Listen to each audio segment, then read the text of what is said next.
Elə bir şeir yazan, belə bir şeylər bəyənməyir. Uşaq olub da o vaxt, 10 il keçirir üstündə. Oyuncaqla olmasın. Kərəmət deyəndə ancaq o şeir yada düşür. Bax, öz günahındır sənin. Bu da insanların insafsız yanaşmasının bir formasıdır. Mən indi Kərəmətin ictimai simasını demirəm, ictimai sferadakı fəaliyyətini demirəm. Kərəmətin çöl romanı var, mən onun haqqında yazmışam. Gərək ki 18-19 yaşında yazıb romanı. 22 yaşında.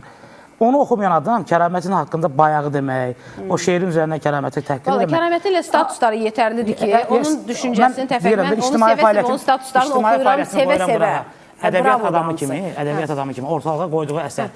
Mən Kərəmətin 8-ci gün romanının nəşriyyata çap olunduğu ərəfədə eyni nəşriyyatda işləyirdim və roman mənim əlimdən keçib sonra çapa gedib. Bu təfəkkürdə adamı o şeirin üzərindən ittiham eləmək yanlışdır. Yaxşı, qoy Oqtay danışsın sonra. Yox, mən əgər... Adamı kül halında tanımadan bu cür yanaşma doğru deyil. İnsan danışanda biz onu görə bilirik, qardaşım.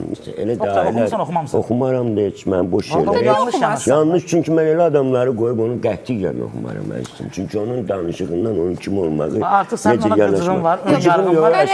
Baxıram, nə deyir, baxmıram kim deyir. Onun rənginə mənim üçün önəmli. Yaxşı, indi qəbul eləmirsiniz də bir-birinizi. Çünki onun heç vaxt düşüncəsi mənim təsir eləyə bilməz. Mən ondan deyə bilmərəm, ay can, bu nə yaxşı söz idi. Əsla, elə zaman uşaqlar yazır ki, zaman azdır, mən onları qətiyyən qoyub bunu istəmirəm. Mən ondan yaxşı yazaram, dursam, nəsir yazsam. Şəxsən özüm. Yazaram ayrı şeydir, amma yazılmışım. Yazmışam da, çəkiləcək də filmlər. Adamın ortada mətni var da. Mətni yox, bir dənə kitab yazıb onu, bunu beğenməm. Bir dənə kitab yazıb, iki dənə roman yazıb. Ne boş yeri vaxtlar. Yaxşı salfetka olar ondan, mən belə deyirəm. Sən kül halında kitaba elə yanaşa bilməzsən. Ona elə yanaşa bilərəm. Niyə düşməz? Adam mən niyə düşməz? Elə düşünür. Amma niyə aramız dəyib ki, Oqtay? Nə üstə aramız dəyib? Yoxdur mənim sənətimi təhqir edir. Yaxşı, aramız niyə dəyib ki? Mənə ələmdar, mahir kimi insanlar qiymət verir. Axı nə yatıb, nə yuxu görsün mənətən. Yox, yaxşı da, Oqtay, amma Kərəmət istedadlı oğlandır. Xoşuna gəlməyə bilər, amma böyük danışa bilməz. Onun haqqı yoxdur. Yox, başa düşdüm, yaxşı qurur olmadı ki, xoşuna gəlməyə bilər. Tənqid olar, amma təhqir olmaz. Təhqir eləmir ki, mən onu təhqir nə edim?